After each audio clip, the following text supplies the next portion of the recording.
Les autrices Marie-Aude Murail et Constance Robert-Murail ont écrit ensemble 3 livres destinés à la jeunesse. À l'occasion de leur venue en Dracénie sur l'invitation des médiathèques, elles ont pu rencontrer de nombreux élèves du territoire et rencontrer leurs lecteurs. Nous avons voulu savoir comment elles ont fait de la littérature une affaire de famille. Le principal obstacle à la lecture, c'est l'écriture. Donc il faut réfléchir aussi à sa propre écriture, parce que moi, ce qui m'importe, c'est être lu. Et j'accompagne le lecteur depuis l'âge de 7 ans jusqu'à ce qu'il devienne a priori autonome. Donc je n'ai pas les mêmes problématiques si j'écris pour un enfant et si j'écris pour un adolescent. Je dois tenir compte du fait que c'est un lecteur en formation. Voilà. Donc ça veut dire réfléchir à son lexique, réfléchir à sa syntaxe, réfléchir à ses références. Et je peux faire tout un tas de choses pour l'aider, en fait. Et pourquoi m'en priver et l'en priver. Donc faire des phrases plus courtes, mettre du dialogue, prendre des références qu'il a, qui vont lui parler directement, qui vont le faciliter l'identification. Tout ça, je peux le faire pour un jeune lecteur. C'est souvent une urgence, une émotion qui me donne envie d'écrire. Je leur ai dit que quand j'écris, ce que je veux atteindre, c'est le cœur du lecteur, que j'ai découvert ça très tôt. Je leur ai raconté la scène initiale pour moi, qui est le jour où j'ai fait un exposé en classe. C'était sur cette écrivaine qui s'appelle Colette. C'était la première fois qu'on entendait parler d'une femme dans cette classe, puisqu'on ne nous parlait que des auteurs, des rois, des guerriers, etc. Et où sont les femmes ? Marie-Aude m'a demandé de coécrire avec elle la saison 7 d'une série qu'elle a commencée en 2015. Donc en fait, Sauveur et Fils, c'était toute ma vingtaine. J'ai grandi avec cette série aussi en tant que lectrice.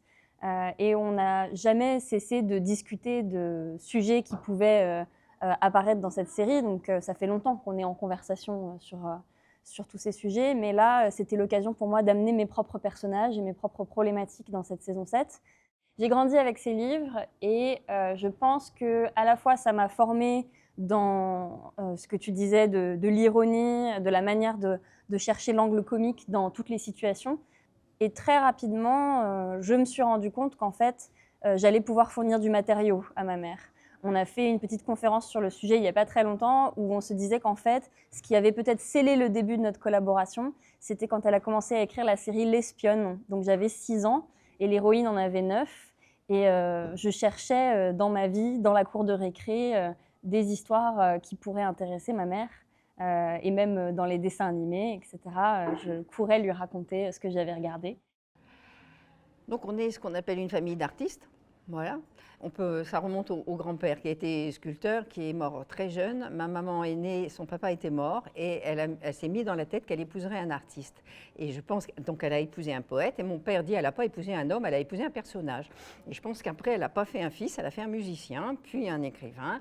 Et puis moi, et puis ma sœur qui est également écrivaine. Notre imaginaire s'est forgé ensemble, on avait les mêmes lectures. Ça s'est fait très simplement, en fait, quand on a décidé d'écrire ensemble. Donc j'ai écrit avec ma sœur, j'ai écrit avec mon frère, j'ai écrit avec mon frère et ma sœur, donc on a pu écrire à 3. Ma mère a écrit avec ma sœur. Donc voilà, c'est tout à fait possible comme ça. Et puis j'ai perdu mon frère après avoir écrit avec lui une série policière. Quand on a commencé, on savait qu'il allait mourir.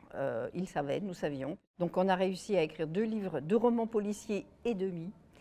Donc j'ai terminé toute seule. Puis je me suis retrouvée toute seule, sans mon camarade de jeu et mon compagnon d'écriture. Et je me suis tournée vers ma fille. Ça s'est fait progressivement, même assez organiquement finalement, cette collaboration, parce qu'au début, on pensait qu'on allait juste s'épauler dans un moment où on était toutes les deux un peu fragiles, vulnérables psychologiquement. Et donc, quoi de mieux qu'un psychologue de fiction pour nous soigner ensemble. Et au début, je pensais que j'allais juste te rabattre du matériau, comme quand j'étais petite fille.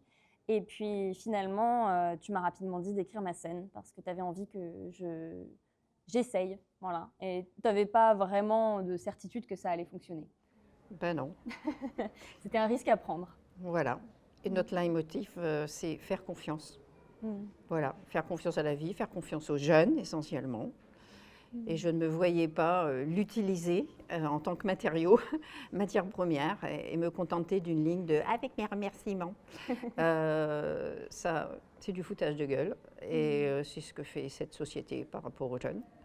Donc les exploiter, les utiliser, puis les jeter. Et c'était juste pas pensable, étant un auteur jeunesse.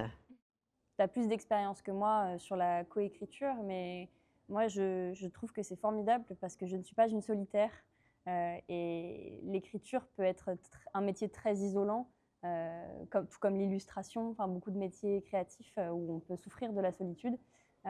Et d'avoir ce dialogue permanent avec quelqu'un qui est partie prenante du projet et donc qui va s'y intéresser avec la même intensité que toi, c'est hyper précieux.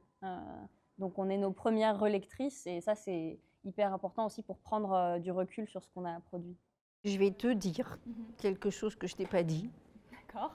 que j'ai dit hier aux enfants et ils m'ont dit il faudra que tu le dises à ta fille. Donc je vais te le dire. On lui dit assez régulièrement quand est-ce que tu vas écrire toute seule, dans le genre quand est-ce que tu vas grandir et que tu vas pouvoir te passer de ta mère. Et très curieusement, on ne me demande pas quand est-ce que tu vas te passer de ta fille.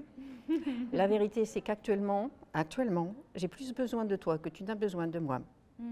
Et je le ressens tous les jours. Donc voilà, c'est dit.